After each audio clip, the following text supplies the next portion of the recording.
Napoleon. So there wasn't much chance to maintain operating Jewish communities in Spain.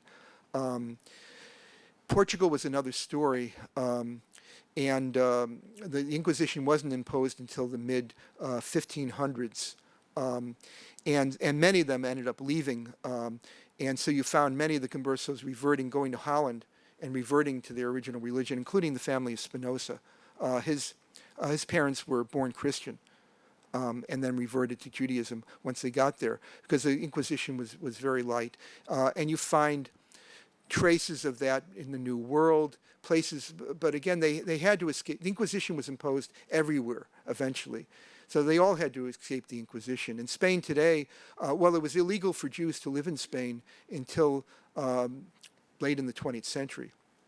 And the Jews who are there today, many of them were Latin American Jews who left for economic or political reasons late in the 20th century. Franco had a mixed attitude towards the Jews, favorable in some ways, unfavorable in others. The current law giving Sephardim Spanish nationality actually has a heritage, because they did that in the 1920s.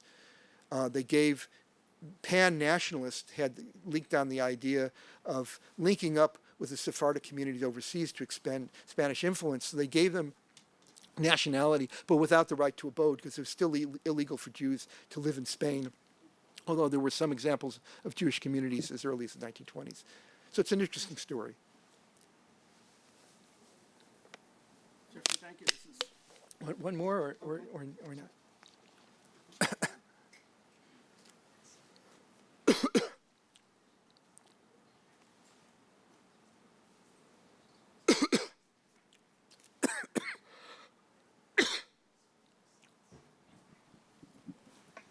Were there many Jews in Spain and Portugal during World War II, and if so, what happened to them?